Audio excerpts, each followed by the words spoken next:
Hi all, welcome to Vishain Academy. இன்னைக்கு இந்த ஷார்ட்ஸ்ல நம்ம பார்ட்ஸ் ஆஃப் ஸ்பீச் பத்தி தான் பார்க்க போறோம். ஸோ இந்த பார்ட்ஸ் ஆஃப் ஸ்பீச் அப்படிங்கிறது தான் இங்கிலீஷோட பேசிக் கிராமரே. ஸோ இது என்னன்னு சொல்லுவாங்க, வேர்ட் கிளாஸ்ன்னு சொல்லுவாங்க. ஸோ இதுல வந்துட்டு ஒரு சென்டென்ஸ்ல நிறைய வேர்ட்ஸ் இருக்கு. அந்த ஒவ்வொரு வேர்டுக்கும் வந்துட்டு ஒவ்வொரு ரோல் இருக்கு. ஸோ அது எந்த வேர்டு என்ன ரோல் பண்ணுவோம் அப்படிங்கிறத சொல்றது தான் இந்த பார்ட்ஸ் ஆஃப் ஸ்பீச். ஸோ இந்த பார்ட்ஸ் ஆஃப் ஸ்பீச்சை நம்ம ப்ராப்பரா அண்டர்ஸ்டாண்ட் பண்ணிக்கிட்டோம்னா நம்மளால வந்துட்டு ஒரு ப்ராப்பரா ஒரு குவாலிஃபைடான சென்டென்ஸை நம்மளால வந்துட்டு எழுத முடியும். ஸோ இந்த பார்ட்ஸ் ஆஃப் ஸ்பீச்சை டிஃப்ரெண்ட்டாக கிளாசிஃபை பண்ணுறாங்க. ட்ரெடிஷ்னலாக பார்த்தீங்கன்னா 8 பார்ட்ஸ் ஆஃப் ஸ்பீச் இருக்கு. ஸோ என்னெல்லாம் பார்த்தீங்கன்னா nouns, pronouns, verbs, adjectives, adverb, preposition, conjunction and இன்டர்ஜங்ஷன்.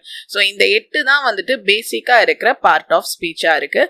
But இப்போ என்ன சொல்றாங்கன்னு பார்த்தீங்கன்னா டிட்டர்மினர்ஸும் ஆர்டிகல்ஸுமே ஒரு பார்ட் ஆஃப் ஸ்பீச்சாக கன்சிடர் பண்ணுறாங்க. பட் ப்ராப்பரான பார்ட்ஸ் ஆஃப் ஸ்பீச் டைப்ஸ் எது அப்படின்னு சொல்லி பார்த்தீங்கன்னா இந்த 8 தான் பார்ட் ஆஃப் ஸ்பீச்சா இருக்கு. இத பத்தின ஃபுல் டீடைல்ஸ் தெரியணும்னா இங்க இருக்க லிங்கை கிளிக் பண்ணி பாருங்க. இந்த வீடியோல இந்த பார்ட்ஸ் ஆஃப் ஸ்பீச் பத்தி கம்ப்ளீட்டா உங்களுக்கு டீச் பண்ணிருக்கேன். தேங்க்யூ.